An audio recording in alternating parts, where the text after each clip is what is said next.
Welcome to Weekly Action Central Extra with Tarleton women's soccer head coach Pete Cuadrado.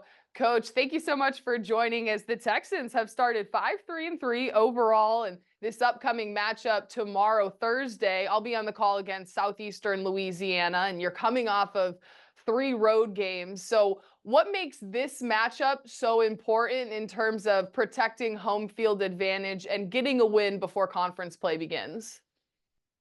Yeah, I mean, part of this is for us is being at home. I mean, we haven't been at home much this season. The first 2 years that we've had a program, we were fortunate enough to have a ton of home games. This year, we're paying for it to make up for it. So to get back home, get used to our home turf, get used to our home crowd, very exciting. And then obviously looking forward. I mean, that this is our last non-conference game before conference. So kind of get on the right page and make sure we finish non-conference with a positive note, ready to play some good teams. What do you need to see from your team before conference play begins? What would be something that would tell you that this team is ready to attack that conference slate? Well, I think the last few games, if you look at our last few games, we've started scoring goals. We've been more consistent over 90 minutes. That's something that I think we struggled with early in the season, especially with such a young team. I mean, I think we're starting 4 or 5 freshmen right now. So it's getting consistent and fighting for 90. I feel like every game we've played really well for 45, and only some games we've played really well for 90. So we've gotten more consistent, especially the last game. Just continuing that trend because we have to do that game in, game out. As you know, we have such a tough conference. Absolutely. This program is just in its 3rd year. You're at your 3rd year at the helm of this program. Take us inside what it's like to build the Division I soccer program kind of from the ground up. Challenge. I like challenges. If you look at my career, places I've coached, I think not really soccer hotbeds at North Dakota State and Wyoming for 10 years or 9 years at both. It was a challenge. It's a fun challenge. It's been fun, but it's been challenging. When we transitioned from D2 to D1 a couple years ago, the coaches went to the same circles and said, we're D1. When I started this program, we're going in there saying, hey, this is a university that the soccer community really didn't know, and trying to introduce the program. So I think we've done a good job. I think our university has done a great job of supporting us. And to be sitting at 5-3-3 in our 3rd year, I think is a feather in our cap, but it's nowhere near the goals that we want, which is for the first time getting into that conference tournament. I think the WAC and women's soccer is an extremely difficult conference. We have very, very good teams. So being a new program in that conference is tough. And, I think that's the next step for us and something we're excited about trying to make happen this year. You have, 18 years or 18 seasons rather of experience head coach, Wyoming, North Dakota State. And North Dakota State was also in that transition year, the first year that you took over the program to D1. And so what have you taken from those experiences that have allowed you to have early success at Tarleton in year 3? The biggest thing that I learned is you have to build the foundation first. And you build the foundation with great people, with great character, great student athletes. And that's what we did. And, I think when we built it, in year 1 and year 2, we were competitive. I would say we were good almost everywhere on the field, maybe not as great as we needed to be in some spots. I think this year in year 3, we've added some great additions to our program. And now we have some veterans that we're leaning on.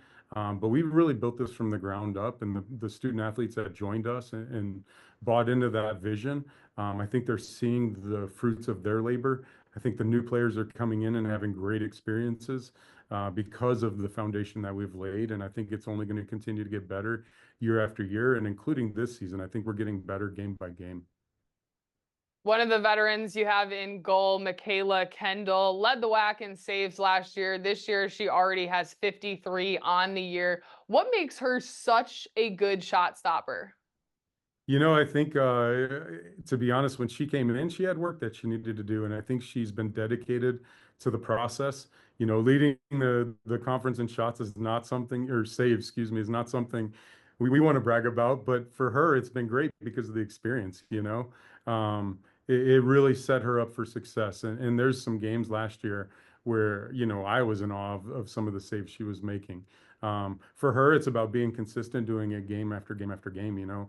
I challenged her. I'd like to see her get some conference awards, but she's got to do that consistently. We know she can do a game in and game out. Um, you know, but then we had a couple games here and there. So that's her challenge this year, and I think she's been a step better than she was last year. And I think that's the challenge is, again, consistency. But again, when you're a young team, as you're building and getting off the ground, what's the biggest challenge? Consistency with young players. I always call them consistently inconsistent, our freshmen. So I think Michaela has kind of crossed that bridge, and now hopefully she starts to see some of the fruits of that labor. You have 12 players on the team that have scored at least one goal on the year. What makes this attack so balanced that you're getting a lot of players involved scoring in the back of the net? Well, I think we're trying to ride people when they're hot. I think it is a team effort for us. We don't have a big name that's scoring all of our goals right now, which is a good and a bad thing both. It'd be nice to have somebody that had 8 or 9 goals right now at this time of season. I would take it, trust me. But the second option of that is, you know what, then let's do it. You don't know where we're coming from. And I think that helps too. Is when you prepare for us, you kind of have to prepare for a little bit of everything, which is way more difficult than one big time goal scorer. So I think we're difficult to prepare for. I think we have a hardworking team, and a lot of our goals are scrappy goals right now.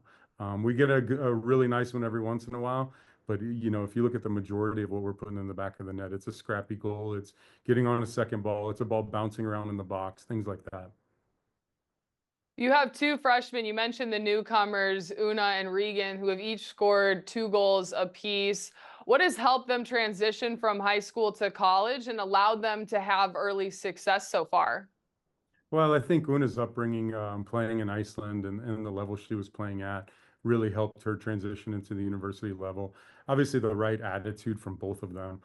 Regan played at a high level. I mean, she got called into some pretty good camps and things like that up in Halifax and in Canada, and traveled quite a bit to play at a very high level. I think her strength is in her ability on the ball and being able to strike a ball. And the goal against Houston Christian was just beautiful goal from 20 yards, upper 90.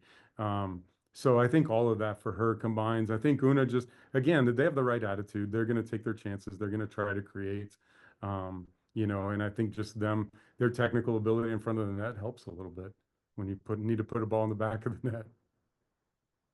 When you last played Houston Christian, you got your 6th shutout of the season. So what has been this back line for the team? Of course, you have a phenomenal goalkeeper in net, but how impactful has that defensive line been for the squad? Very good. To have 6 shutouts in 11 games, I think right now, they're doing a fantastic job. But that's something that we will always be good at. If we're not good at that, we're not going to be good on this season. So all 11 players defend. That's the way you get on the field, and then the rest of it takes care of itself once you're out there. So if we can defend well, we have a chance to win every single game, and we have a chance to get a result in every game. Our back line, if you look right now, Tegan and Caitlin Flanagan are both juniors. You look at our outside backs, and a couple of them are young, but a couple of them are returners too as well.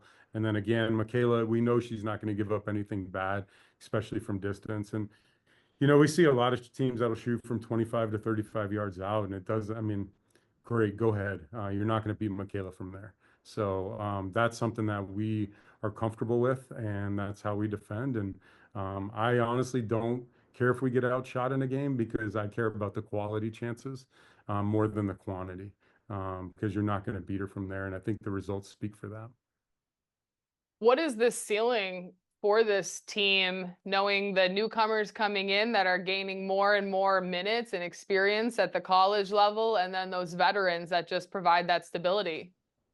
Yeah, I think as we start to hit our stride, and I think that's started to happen the last few games. We want to be in that conference tournament first off, achieve something we haven't achieved before. Second, when you get there, the game of soccer, anything can happen. And I don't care who we're playing. When you get in a conference tournament environment, all we need to do is show up on that day, and you can beat anybody. And that's kind of the goal of it. Some of it comes down to matchups. You see that over my career is sometimes you get the perfect matchups and you walk through the conference tournament, which is great. and I've seen that even in the WAC in the past. So for us, we need to get in first. That's our first priority. When we get in, we'll raise our expectations, we'll raise our goals, trust me. But we got to qualify first, and we know how difficult the teams are. You look at the RPI, and I think 5 of our 8 right now are in the top 133, which is insane for a mid-major conference. It's almost not a mid-major because of that. And if you look at the top teams in our conference, they're constantly beating Power 4, Power 5, whatever you want to call them teams.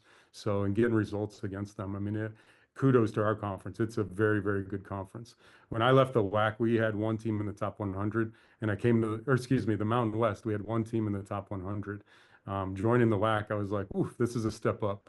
And we know we got our hands full. But I think the veterans in our program, I think with the newcomers, that addition, it took us a little bit to get off the ground, but I think we're starting to roll right now, and that's where we need to be heading into WAC play next week. Well, Coach, we appreciate the time as you guys will host Southeastern Louisiana. That's Thursday and 11 a.m. Central Time tip-off on ESPN+. Good luck, and we'll be watching. Thank you for having me.